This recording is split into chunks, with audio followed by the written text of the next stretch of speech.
大家好，欢迎来到不明白播客，我是主持人袁丽。在言论空间日渐收紧的今天，外媒报道成为中国人了解自己的一个重要渠道。但2020年以来，美国驻华记者被一个一个的驱逐，这个渠道变得越来越小，越来越单一。今年2月，《纽约时报》驻北京记者王月梅 Vivian Wang 在首都机场准备登机飞往韩国的时候，被告知中国政府撤销了他的签证，他不能再回到中国做报道了。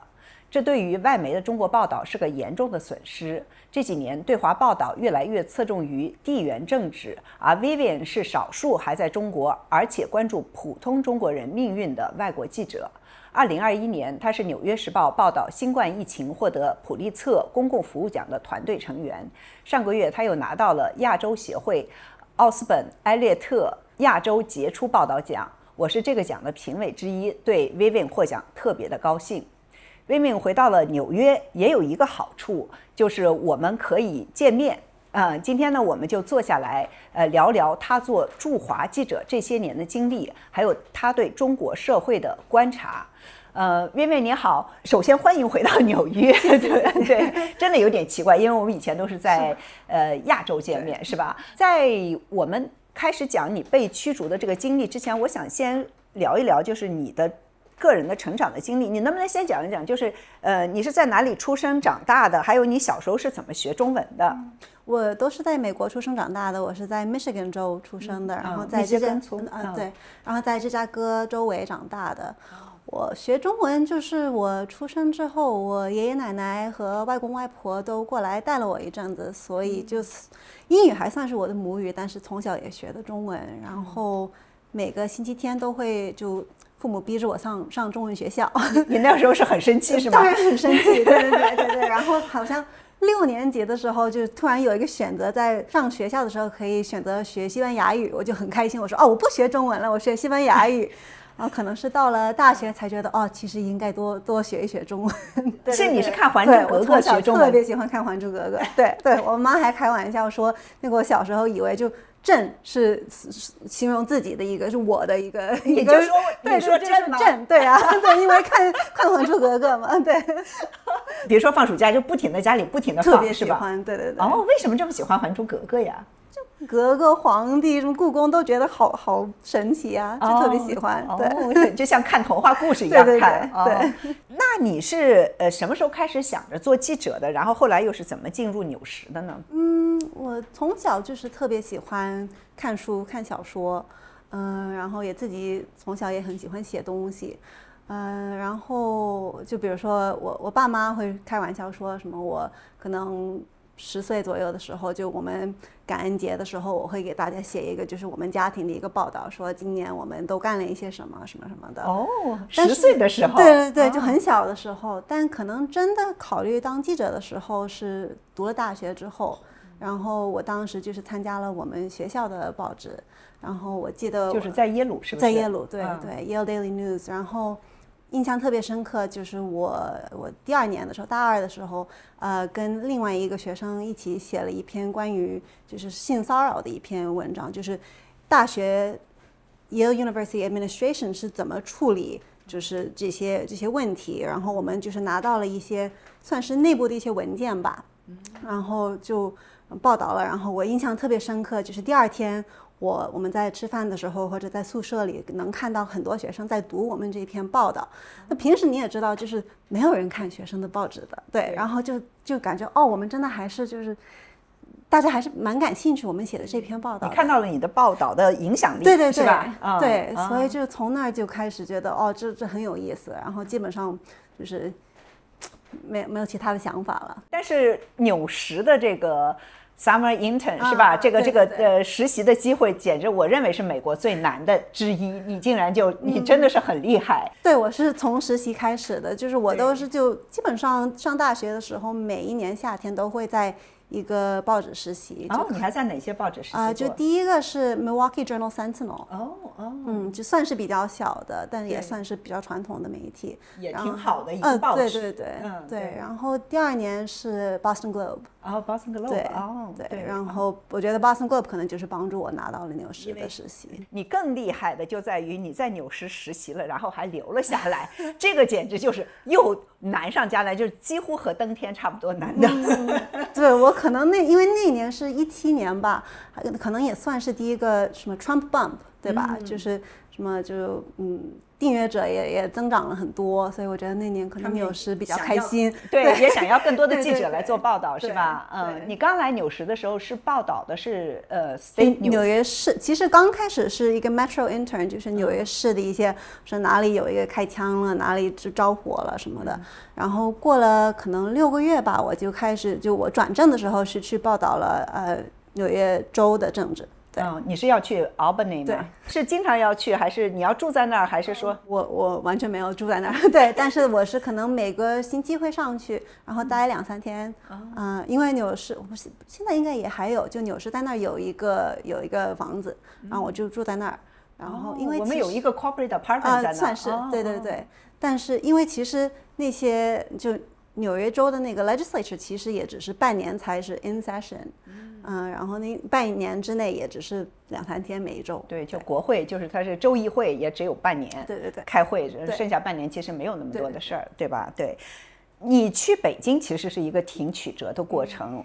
你现在是在香港等签证等了很长时间，我还记得第一次和你见面在香港是应该是20年年初。你在香港待了2年是吧？待到你是2022年几月份去的？我是2022年6月份进的北京。天哪，你在香港待了2年4个月？我其实应该是22年3月份离开的香港。对，然后当时因为是疫情，所以我先回了一趟美国。但是为了好像当时是要从所谓的安全的国家进中国，然后就不能从美国直接进中国还是什么，所以我先去首尔待了1个月。对，我还记得你到首尔那会儿，我也在首尔了。对，你在香港的时候，当然你也写了很多的报道，香港当时也有很多的，但是呢，你最终的目的还是要去北京，对吧？然后你对于去北京、去中国去做这个报道，还是有很多想象的，是吧？就比如说像什么呢？就我一直感兴趣的话题就是老百姓普通人的一些生活。然后我在香港报道大陆的新闻的时候，其实也专注的也是一些就是普通人。比如说我记得我在香港的时候就远程采访了一个内蒙的一个就牧羊人算是吧，然后他也是通过快手做一些直播，然后就还算做得蛮好的，赚了一些钱吧。对，然后我当时就觉得，就我记得特别清楚，他就特别开朗，人特别好。然后他说就欢迎你随时来内蒙看我。我当时就很伤心，我说我来不了。对，尤其去内蒙，对，去大草原什么的，对。所以就是很想就是亲自去见这些人，去体验他们的生活环境什么的。你也知道，就从远程完全不一样，而且网络上能听到的声音都算是稍微极端一些的吧。22年你6月份到了北京，当时你对北京的印象是什么？因为那一年还是对中国来说是非常特殊的一年。对，当时其实我那次去北京之前只去过1次北京，是我应该5-6岁的时候吧，所以就算是没去过。对，去天安门留了影。对，就记得去了故宫什么的。对。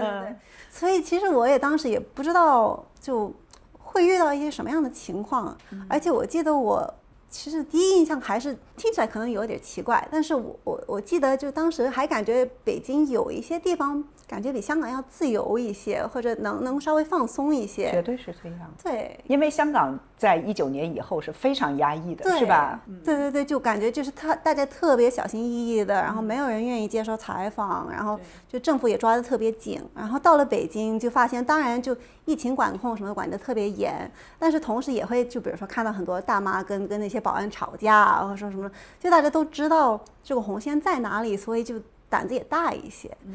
就很奇怪，就到了北京就觉得可以松一口气。我住在香港的时候，我去大陆去报道完了，我一到香港就觉得哎呀可以放松一下了，是吧？结果到了19年以后就是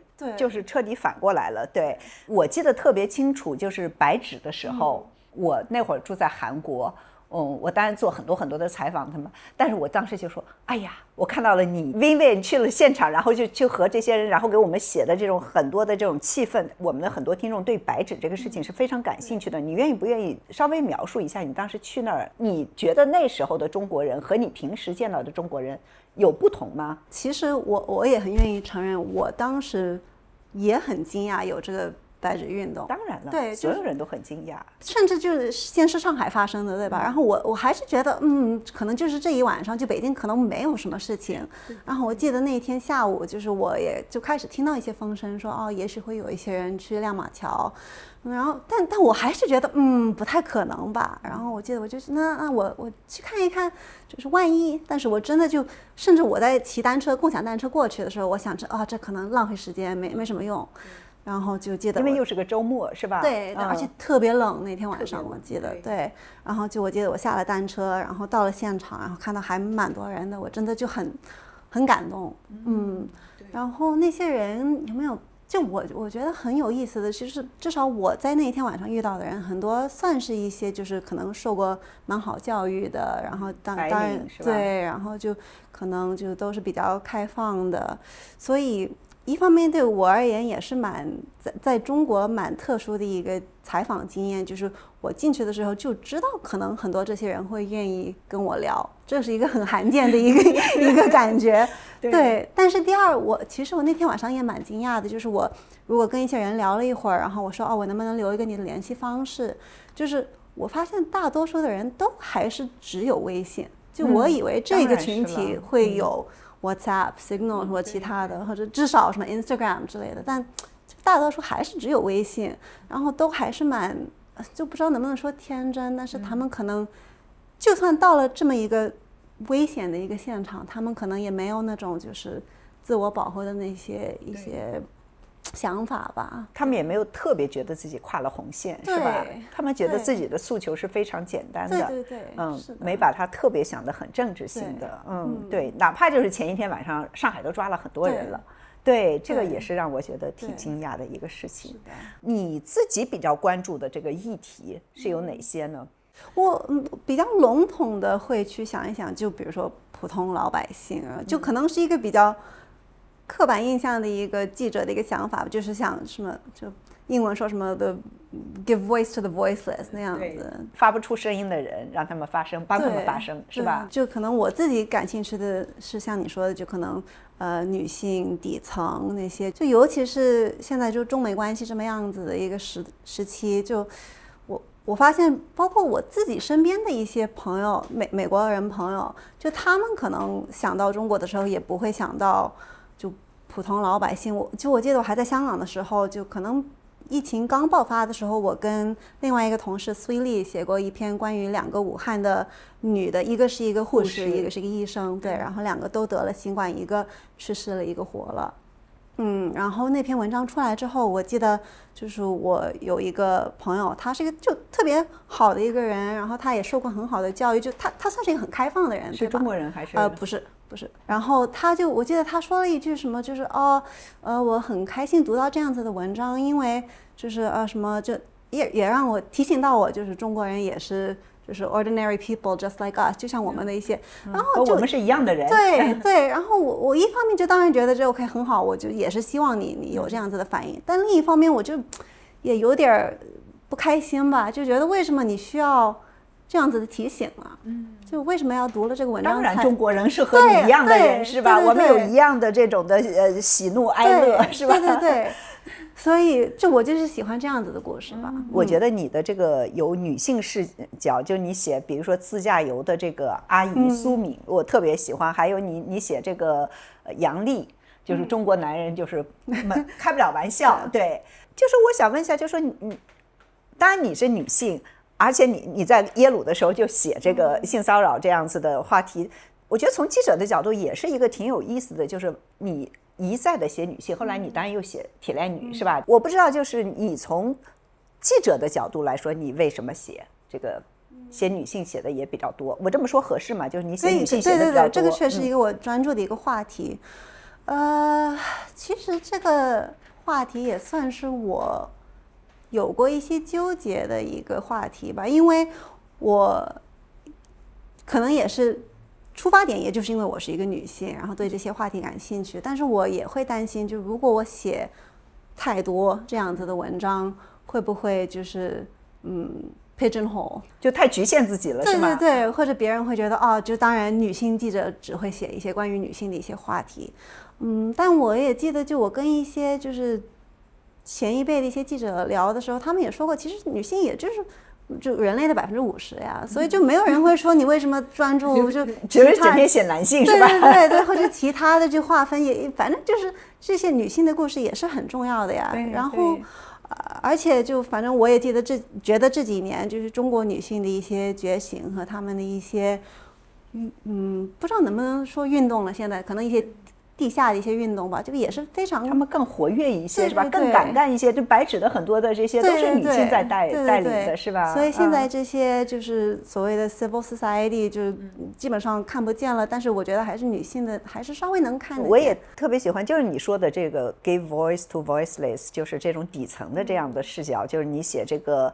马驹桥凌晨4点钟找工作的这些中年人，还有这个深圳大厦里面代送外卖的叫跑腿员，是吧？对，你为什么会选择这样一些的这种的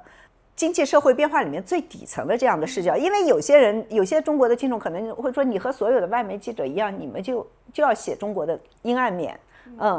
我们有这么多的这个高铁、这个电动车、AI 是吧，都很厉害，你整天都是盯着这些人写。我觉得这是一个好问题。一是我觉得这些什么高铁、什么 EV 都有很多人在写呀，对，其实是这样，对呀，所以其实我并不觉得就外媒也好，或者其他媒体也好，没有专注这些话题，有很专注这些话题，我觉得过于专注的，我觉得说句实话，对，而且就你可能也感觉到了，就我觉得外界看中国现在他们的一些观点就会都是两极化。就一是或者是说中国那么发达那么高科技什么的，或者是说中国什么农民工多么艰难什么，就当然我也可能有些人会觉得我专注的是第二面，但我觉得这两个其实是分不开的。就比如说我在北京的时候，然后有人发现我是美国人，他们可能会问我什么美国人怎么看待 blah blah blah， 或者美国是什么样子的，然后我总要说就美国很大，美国很复杂，对吧？所以就我也觉得这是很重要，就给美国人或者其他人看到中国也是这么复杂这么多元的。接下来是付费推广内容，这是一段我的亲身经历。几个月前，我需要采访一位在中国的外科医生，讨论原研药退出医院的影响，但他原本用的一款加密通信软件在手机上突然无法使用了。有朋友推荐了 Mossavi， 因为他在注册时不需要提供电话号码。我们很快在 Mossavi 上重新取得了联系，顺利完成了那期采访。Mossavi MOSAVI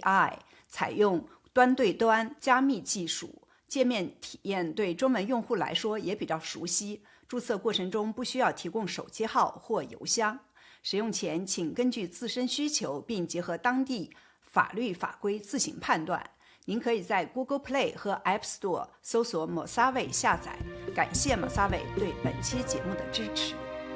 就我特别喜欢你写的那篇关于贵州钉子户的报道，哎呀，这是我真的就是你写的所有报道里面最喜欢的。不但这个选题非常好，你写的也特别的棒，我就来念一下吧。就是这座建筑矗立在极西高的草丛中，岌岌可危，外观像是露营帐篷和巨型婚礼蛋糕的混合体。11层暗红色的木质房间层层向上堆叠，保持着平衡，越往上越小，看上去完全靠从顶端延伸到地面的缕缕绳索维系。你真的是一个看小说看的很多的人，这个开头非常的小说。这篇文章就是这个选题，你当时为什么觉得这个选题有意思呢？我认为很少有人会写这个人，我是这么想的，对。因为也不容易写得好。我觉得首先这一篇我得给 credit， 就是给法新社，因为他们先写的。是吧？对，反正我觉得这一篇就里面有很多我特别喜欢的因素，一是就个人的一个故事，然后二是我觉得就里面有一些你可以说是所谓的政治一些因素吧，什么拆迁，然后就当地政府给他的一些找的一些麻烦，但我觉得其实这些都是其次的，我觉得最核心的就是一个个体的一些心理的一些一些梦想和一些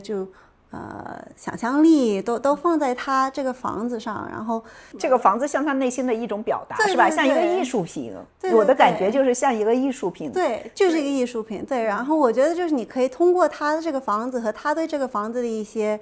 关注去讲，就可以讲到政治，可以讲到一些经济情况，什么都可以讲到。但是其实我觉得最核心的还是一个个人的一个梦想吧。然后这就是我喜欢，就是感觉有点像一个美国故事，你懂我意思吗？对，就是中国不是特别有这样子的，当然中国是有很多的，但是呢，我觉得关注度不够。就比如说你写的这个自驾游的阿姨苏敏，是吧？他们都是在追求自我的这个过程中，对。但同样，我觉得就是我之所以会关注到他们，也是因为他们是在中国的社交媒体上稍微火了一点。才会让外界关注到，对吧？所以我觉得这个也就让我们看到，其实中国人也很向往这些，也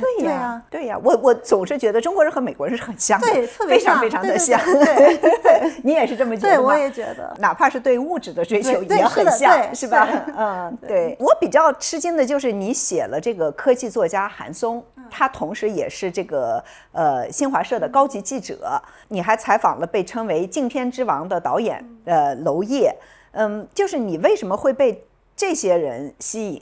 我为什么把他们放在一起呢？是因为我觉得他们两个都是在游走在这种的审核的边界，还有就是他们需要和体制周旋，但是呢，他们又其实和体制又其实是格格不入的，至少娄烨是这样的，韩松实际上本质上也是这样。我不知道就是你怎么来看呢？对，我觉得就是因为这样子的就走在边界上的这个情况，我才对他们感兴趣。因为我就是觉得像我说的，大家就外界对中国的理解过于两极化吧，非黑即白，是吧？对。然后我觉得这些人就是他们就完全给大家看到了，其实没有那么简单。就是你既可以在体制内，也可以同时其实是被外界或者被其他人甚至被体制看到是一个比较叛逆的一个人，就是并没有那么简单。你就说韩松的他那本书，我就不知道中文叫什么。你说实际上不是很科幻，其实是一个 dystopian 的，对，医院是吧？其实是比较 dystopian，就是有点末世感的这种的，对，这样。而且我自己也会跟自己就写这些文章的时候，我也会跟自己就是讨论或者想一想，就是我也其实不想过于聚焦审查在写这个文章的过程中，因为我也知道他们可能觉得外界看我，别人看我都是聚焦着这个审查的这个问题，但是为什么就比如说娄烨导演，他就多次会提到，就是为什么大家不去提，就是我电影的一些内容就本身的一些艺术价值或者其他的问题，为什么只看这个是不是所谓的敏感的，这个是不是所谓的会被审查的？其实是挺复杂的，对。去年也就是疫情5年，2025年，你写了一篇报道，叫《5年后中国的新冠疫情阴影仍未散去》，就是讲这个疫情的痕迹怎么一点点从人们的生活里面消失，但是阴影还在。你为什么在5年之后这个时间点，你觉得还值得回去写这样一个选题？就因为在中国，大家很少有人来谈到疫情了。我开始做那篇文章的采访的时候，我也不知道会找到什么样的一个情况。就我跟同事去了上海，然后我们真的提前没有做什么准备，我们就想着我们走在上海街上，然后看看能不能碰到谁，问一问你记不记得，就能不能讲一讲那几年的一些回忆。然后当时我真的就不知道会不会有人愿意跟我们聊，因为像你说的，真的没有什么人提到了。但是发现就是有蛮多人愿意聊，而且一开始问他们就是会突然说的很多，就是我记得我们采访了一个阿姨，然后她边说边哭，就其实并不需要我们问到太多，他们就很愿意说，就是给人很深刻的感觉，就是大家都想说，但是各种原因就都没说出来，所以就确实刚开始做报道的时候，或者想到做这个报道的时候也不知道，但会不会值得写？但是一开始问就发现真的很值得写，当然是值得写了，对，肯定是值得写，但是能不能写出来？能不能写出来？会不会有人愿意谈？是吧？对对，所以我觉得你写了这篇，我也觉得，哎呦，真的挺好的。其实是应该中国记者自己来写，是吧？但是现在没有办法写了，然后你就写了出来。还有去年你也写了一篇铁链女事件远未终结，就追踪了铁链女事件以后那些为她发声的人，然后就发现了一个遍布国内外的庞大的恐吓网络。这个也是我觉得挺有意思，因为铁链女这个事情，当然我们还知道还有一些人在做一些什么事情，但是你会在22年吧，三年之后，对，3年之后你也会要想回去要写这么一篇文章。铁链女事件刚爆发的时候，我也写了一篇很短的文章，然后我知道你也写了，然后我自己也没有想到，就是那几年之后，我当然也继续关注一些女性的话题，然后我就跟周围的一些朋友也好，或者采访对象也好，聊一些女性话题的时候，他们就是时不时会提到铁链女，他们会说哦，就是什么让我觉醒的，就是铁链女的那个事件，或者什么哦，我前几天还在想到那个铁链女那个事件，就是那些人就那么多人会时不时的提到，就让我意识到哦，其实这个事情的一些后果是非常就虽然看不见，但是是非常非常厉害的。然后这是一件事儿，然后第二就是我就写完那一篇很短的文章之后，就也一直觉得这不够，对吗？我们也不知道到底发生了什么，太多的问题没有答案。对，但问题是就我也知道我们找不到答案，对吧？所以我就在想，如果想写这篇文章的话，怎么去写？那只能写那些就是围着铁链女的，就是再一步出来的那些人，因为就根本找不到她本人。那现在我们来说一说你是怎么被驱逐的？就是大家听了半天，就是你不就写一些中国的普通人嘛？对，你能不能说一下当时的情况？对，就当时我是在首都机场，我准备2月份是吧？2月份，对，今年26年2月份，应该是2月1号。然后我就是去首都机场，准备去首尔出差。然后本来就打算去首尔3、4天吧，就也自己也带开会是吧？对，然后就带了一个很小的一个行李，就都没有托运行李。然后我到了那个边控那里，然后那边控的那个警察看了一下我的护照，然后就看一眼我，然后再看一下我的护照，然后他把另一个同事叫过来，然后那个同事再过来，他说你跟我来，我要就核对一下信息。然后我当时就是一方面就觉得这有点奇怪，但第二也没觉得有什么大事儿。我就当时给我编辑发了一个短信，我说这个警察说要给我核对一下信息，然后他就让我跟他走，然后把我带到一边，不算是一个小黑屋，就是一个就旁边的一个小坐下来的地方，都不算办公室。对，然后他就可能就离开了，然后不过5分钟他就回来了，然后他说什么就是因为外交部的一些什么指令，就你的居留许可被注销了，你可以登上你这个去首尔的飞机，但是之后不能回来了。然后我就当时说为什么？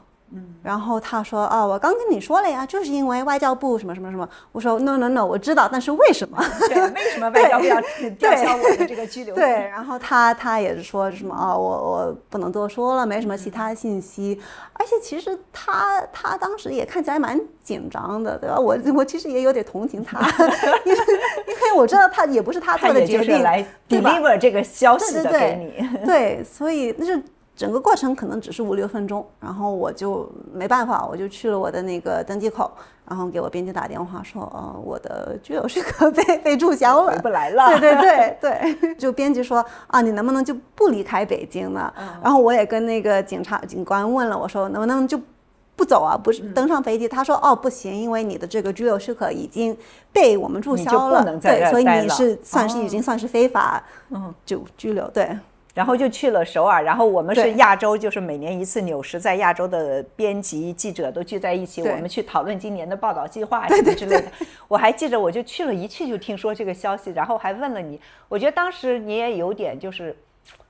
摸不着头脑，是不是有一点懵，人有点懵，是不是？对，大家都说哦，你还好吗？什么？我真的就是没办法，你都还没有消化这个是什么？对，怎么回事？而且真的就是因为这个完全不在我的控制范围之内，所以就我有什么反应也没用，所以就觉得好吧，就这样吧。对，那后来呢？就说中国那边就告诉《纽约时报》，取消你的签证是因为台湾总统赖清德，当然他们不会说，他们会说台湾领导人赖清德去年12月份，以视频的形式出席了纽时在纽约举办的 Deal Book 峰会，就纽时每年都有一个特别大的这样子的一个峰会，就是你当然是没有参与这个活动，是吧？就你自己觉得真正的原因是什么？他们是这么跟纽时说的，对不对？我其实不记得他们有多具体的这样说，但是他们肯定是就是hint 了，是这是跟这个 deal book 有关的，对，但是另一方面，他们也就之后他们也公开指控我说我什么骗访，就其实他们给了很多不同的原因。说你骗访？对，你怎么骗访？他们当然也没说清楚，对吧？他们就是说着这位记者，因为好像有一个记者在那个外交部的那个新闻会也问过，就关于我这个事情，然后他们说着这位记者什么什么骗访什么什么，但是他们也没给是怎么回事？对，一方面我那一天被告知我的居留许可被注销了，当然很惊讶，但是另一方面也不能说是特别惊讶，因为其实在那一天之前可能有1年左右的时间吧，其实就政府用各种方式给我施压，然后他们其实也已经有就算是恐吓说不给我就什么更新签证了，所以就另一方面也预料到了吧。当然没有想到会是这个方式去驱逐。他们恐吓你的时候是会说什么呢？偶尔会提到一些具体的文章比如说呢？比如说您刚提到的那个上海5年疫情的那篇文章，但有时候也不会说的很具体，就是说什么你写的过于负面了什么什么的，写中国人就会过于负面吗？对，然后也会就偶尔会说什么，因为你就是父母是曾经是中国人，什么你是中国血统的，就你应该多就具体怎么说的我也不太记得，反正意思就是你应该多懂一懂中国，不应该写这样子的文章吧。所以我也不知道就是具体原因，但他们竟然还说你父母是中国人，就是你是中国血统，对，你自己也写了一下你自己被驱逐的这个经历，你写的，你说几乎任何报道都可能引起争议，比如说你采访了一位兼职做摇滚歌手的有机农场主，我觉得这个也是挺 amazing 的，就是你这个采访当时是一个什么样子的情况？那个情况是一个广西的一个乐队，然后我就也是通过社交媒体关注到他们的，然后应该是联系了他们经纪人还是什么，就反正都安排好了，想去广西去见他们去做采访，然后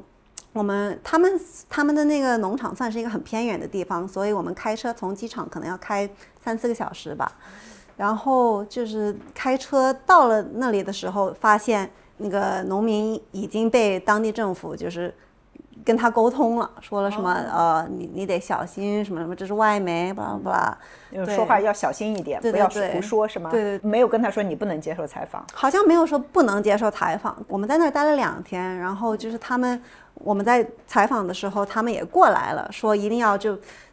坐在旁边旁听。就是当地的官员。对，他应该是宣传部吧。你做采访的时候，他一直坐在旁边。对，然后我们说我们明天还想回来什么的，然后他们说那我们明天也得回来什么的，对，然后就特别荒谬嘛，因为我们聊的那些内容完全不敏感，没有什么政治内容，就我们就是聊他的音乐，然后聊他的这个农场，但是就比如说那个官员觉得他一提到什么有一点点没有那么正能量的东西的话，他就会打断他。就比如说他那个农民非常喜欢有机的一些肥料什么的，然后但是他就说但是可能我周围的邻居什么的可能都还是用不那个有机的，就还是用农药之类的农药。对，官员就打断他说但是大现在的想法也有一些改变啦，什么什么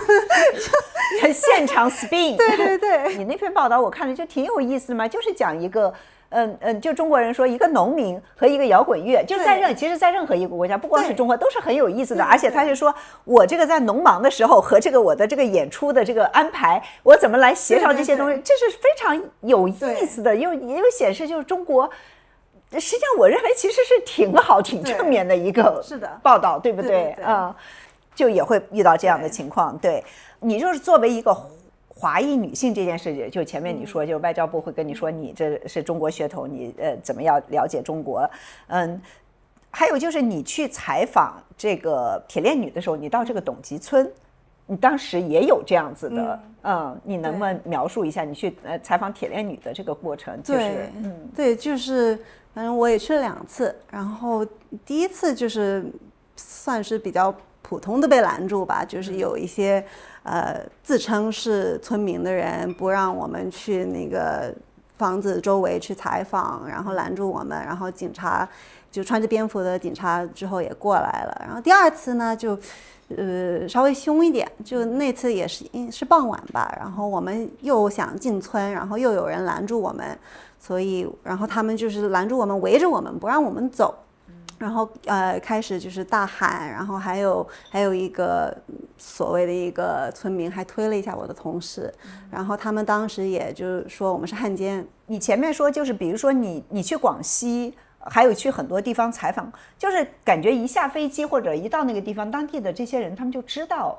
你们到了，是吧？对，也分情况，就不是每一次都会是这样子。但是就我也觉得一直觉得很神奇的是，有时候我会去很偏远很小的地方，然后我就觉得可能我一下飞机或者一下高铁会有人等着我们，但反而没有，而且很顺利。但是有时候我们去就算是大城市，然后我以为会很顺利，然后有人等着我们拦住我们，所以我觉得这些东西很难说。对，但是就广西那一次他们并没有在飞机场等我们，但是他们明确是知道我们来了，然后就是给我们的那个采访对象打电话说你得警惕，不要乱说话。你自己也说，就是关于什么是敏感话题的旧有假设已经不再适用了，就是什么敏感什么不敏感，在中国这个你能说一下，就是可能举几个例子来跟我们说一下，从你来看就是这些是怎么，这个线是怎么变的呢？比如说经济不好了，大家什么找不到工作了，或者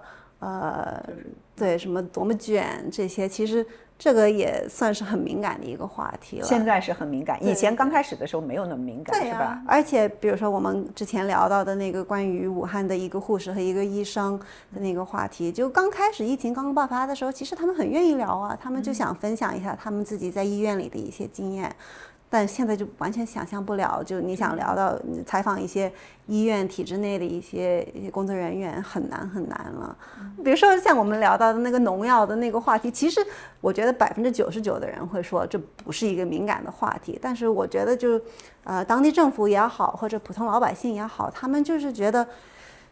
我跟您聊这个有什么好处呢？最保守的、最安全的方法就是不聊啊。我自己的感觉就是在疫情是一个2020年，实际上是一个特别大的一个转变。就是在疫情刚发生的时候，我现在看我的微信记录，我当时还是和很多人都聊的，很多人都愿意在这个微信上和我聊，但是在那之后，很快就是越来越难找到人真的是愿意聊。尤其在微信上面，我不知道你有没有这种感觉，就是中国人对于接受媒体采访，或者尤其是接受外媒采访，这个想法是有转变吗？肯定是有的，对。虽然我对疫情之前的那一段时间没有什么印象，因为我当时还没有开始报道中国，但是我觉得就比如说很简单的一个例子是2020年、2021年我开始报道中国的时候，采访教授是蛮简单的一件事儿。教授就作为专家声音什么都蛮愿意分享的。然后疫情之后、疫情期间，就是他们都得先报备才能接受外媒采访。然后现在就找到愿意接受采访的教授非常非常难。对，就我看着就是我们还有其他一些媒体，比如说中美关系。基本上就那几个两三个是吧？就是指定的，就是他们是被允许说话的人。对，我们就只能去找他们。对，你在你的那个文章里面，你写到就是你始终对那些人愿意跟你分享故事的人深怀感激，对他们来说这几乎不会带来好处。我就想知道你有没有问过这些人，就说他们为什么愿意冒着风险，或者是这种假设的风险来接受你的采访呢？有一些人我可能会比较直接的问吧，这也对我是一个蛮好的提醒，我觉得，因为我觉得我们作为记者，作为外媒记者也有很大的责任，就是保护我们的采访对象，对吧？然后我有时候就比如说如果采访对象说了一句比较敏感的话，我可能会跟他确认一下啊，这个我能用吗，或者什么的。然后我可能也想着就，当然不想审查他，但是就是想保护他嘛。但是有时候就有人会说，但是我就是想说这一句啊，因为我知道，比如说在国内的媒体，在国内的社交媒体上说不了，所以我就是来找你，想跟你说的。所以就这也是我一直很矛盾的一点吧，就是一方面是想保护采访对象，另一方面我也不想成为一个再来审查他的一个工具，所以这个衡量怎么去找到也很难。也有一个讨论，就是有一些尤其是年轻一些的中国人，他们没有就是在过去10年，就是中国的新闻媒体被打压的非常非常厉害，就是哪怕现在我看就是中国的商业报道 AI 公司了，有的时候这些创始人出来都不要透露自己公司的名字或者是自己的名字，这个也是就是说让很多的这种的年轻的读者，他们不知道新闻是需要真实性的，就是我们是需要人有真实身份的人来跟我们说话，这样说出来话才可信，才有说服力。所以这个中间也我不知道你有没有过这样子的肯定也有的，对，就是最基本的就是你为什么需要我的名字，对吧？就是你给我编一个名字不就行了吗？然后我得解释，这样不行，因为我们对我们的读者也有一些责任感的，对吧？对，就我觉得不仅仅是中国，当然我觉得美国的这个就 media literacy， 就是对媒体的这种的认识，对，就也是就蛮缺少的吧，但是中国肯定是更严重的。对，因为他都接触不了一个正常的媒体是一个什么样子，所以你就很难知道，到底是为什么媒体是需要有人来实名来说话的。但我觉得这个其实我们有时也有一些就调整吧。就我记得我刚加入中国队的时候，我们的编辑都是蛮严格的要求，就是一定要有真名全名。但是就是尤其我觉得白纸运动是一个蛮大的一个转折点，就是纽约的编辑们也意识到了，哦，其实这个风险很大。你要是要大家实名的话，就是完全找不到采访对象，对吧？所以而且把采访对象置于太危险的境地。对，我们之前也会说，哦，你可以用一个英文名，但是比如说农民工什么的，他们都没有英文名啊。对啊，就我觉得这几年就编辑也有一些对，要不然怎么做这个报道呀？是很难做的，几乎不可能。接下来你是什么打算？你是想继续想办法报道中国，还是要去转到别的方向去呢？我短时间内还是会关注一些中国的故事但可能也会找一些就是中国之外的跟中国有关的一些故事吧。因为对我而言，就当然我们很多同事就是从中国之外的地方报道中国国内的事情，都做得很好，然后很厉害。但是我个人就是非常喜欢，就是能在现场去做这些报道，面对面，对，所以就不知道吧。现在纽时等于说，我们现在你被赶出来以后，我们现在只有1位同事在北京。在19年的时候，疫情发生的之前，我们好像有11位记者吧，8位还是11位记者，至少有8位好像。对，然后呢，还有我们可能8位，再加上在香港，包括我自己，就是经常可以回国的去报道的这样子的。华盛顿邮报好像已经好几年都没有一个驻华记者了，对吧？华尔街日报曾经也是，我以前在华尔街日报那简直是很大的一个 bureau，很多人，现在也就几个人，好像一个好像现在只有1个了。Oh my！ 你就想一想，这个中国这么大的国家，10几亿人，世界上第2大经济体，你就只有这么一点点人，这么几个人来报道中国。对，就是其实我以前有写过，就是20年的时候，他们把我们很多同事驱逐出来的时候，我就写过，就是在80年代的时候。中国是开始开放，让很多的外媒记者回来。当时我想做新闻记者，是因为看到了邓小平接受这个意大利记者法拉奇，对法拉奇的采访，是吧？然后后来又有这个江泽民还接受什么60分钟的采访，就是各种各样的。就后来有很多，尤其到08年的时候，就开始就很多很多的这种的外媒记者。就那时候的中国好像是挺想让外界来了解中国的，是吧？对，现在他不想吗？就讲好中国故事嘛，就是了解一个特殊的一个中国，或者一个很具体的一个中国吧。我们俩好像之前也聊过，就我觉得现在中国政府发现并不需要记者了，他们可以邀请一些网红，邀请一些什么 YouTube 的那些拍视频的那些 vloggers 吧，然后他们就是可能会给大家看一个更美好的一个中国吧。对，因为他们不住在中国，他们对中国他们就去了看一下，看看高铁，对，然后去坐一下高铁，然后把书包把那个电脑放在桌上，出去几分钟回来，电脑还在中国，是最安全的国家。而且我自己也就多次也说过，其实这个中国也不是一个，这不是错的，这个不是存在的，这也是中国，对，但是就是不够完整。对，就是你来到美国，如果你就只看到美国的有钱人的生活，它确实是非常非常的发达。那美国也有很多没钱的人，是吧？纽时整天就花很多的这种资源去让我们去报道美国黑暗的一面。这个我就觉得，中国再怎么说自己强，但好像是越来越没有自信了，这是我的看法。对，你有这种感觉吗？就是他要和美国来竞争，他应该是越来越有信心才对。你虽然有这么多好的东西，你为什么怕你来去写一下这个农场主，摇滚乐队？对，就我觉得一个自信的国家会说，你来写我们的黑暗的那些地方没关系啊，因为你也能看到我们的那些做得很好、做得很厉害的那些地方。但是现在就是好像只能说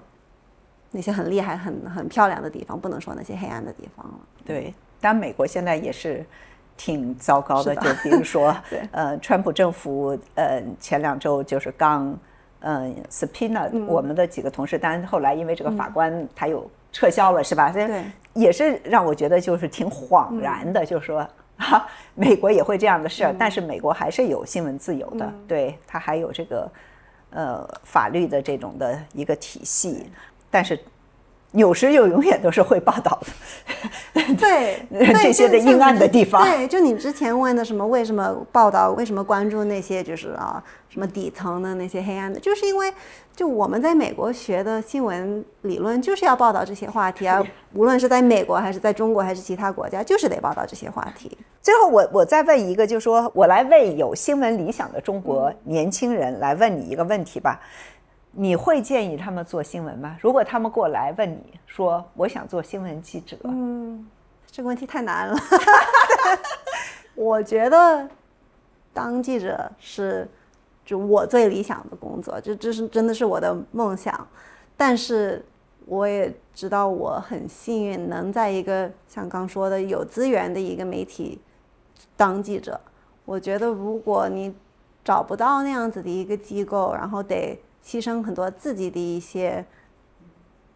钱也好，时间也好，然后这个公司对你不好的话，那我觉得不一定要为这个理想去牺牲自己。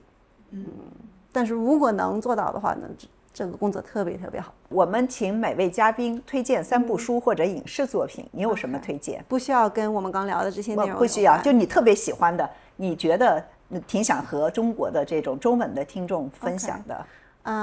虽然我不知道有没有中文版本，但是我刚读完的一本书叫 Stoner by John Williams， 对，应该是60年代写的一本书吧，是翻译成中文的。斯坦纳好像叫，我看了，我也看了，我也很喜欢。特别你为什么喜欢这本书？就我觉得一方面这本书什么都没有发生，就是讲一个很普通的一个男人的一个故事，从生到死，而且他这一辈子一直是当大学教授的。对，但是就是讲他这个就看起来很不着眼的一个人生之内，就是他心里有什么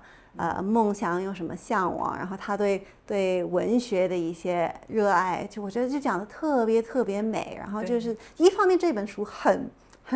让人伤心，但是另一方面也就是很life affirming， 应该怎么说，就觉得就是这个人坚持，他有自己的坚持，对吧？对，就让你看到就是生活是有什么意义的。对，这是一本我也特别喜欢这本书。对，之前还刚读了一本书叫Brian， 但是这个其实也是讲一个很普通一个人的一个生活，是一个英国人，然后到了30-40岁就基本上没有伴侣，没有什么朋友，然后工作也是蛮无聊的，然后他通过找到艺术电影，就是找到了一些人生的一些意义吧。然后觉得这本也特别美。然后我想一想，第3本，我现在在重新读的一本就是《Gilead》by Marilyn Robinson。连续读了这3本，也是因为这3本都让我就是想起 Gilead。而且我特别喜欢 Gilead， 就我觉得这也是一个很安静的一本书，也是讲一个人的生活的。对，但是而且这一本 Gilead 其实是讲基督教的，但是我并不是一个有信仰的一个人，我觉得就算你没有信仰，其实也能欣赏他对生活的一些想法。哇，我第一次有这个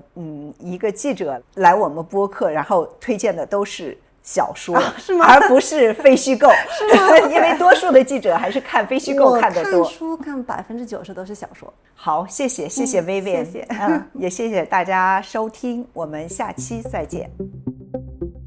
大家好，欢迎来到不明白播客，我是主持人袁丽。谢谢你们一直以来对不明白播客的大力支持。在这里，我希望大家采取更多行动来支持播客。YouTube 频道上的观众朋友们，你们可以点击视频下方的订阅按钮关注我们的频道，并点击小铃铛打开提醒，以便第一时间看到最新的节目。我们也呼吁大家主动给节目点赞、留言或者分享给身边的朋友。每一期节目的友好互动对播客来说都是继续走下去的动力。我们也希望力所能及的朋友们能加入我们的 YouTube 会员，或者访问不明白播客网站捐赠页面，参与单次或者月度的捐赠、直播、talk show、下午茶、专题。我们希望带给大家更多有趣的谈话、及时的资讯与专业的分析，这都需要更多人员和资金的投入。欢迎点击不明白播客简介上的链接或本期的 show notes 来支持我们做出更多更好的节目。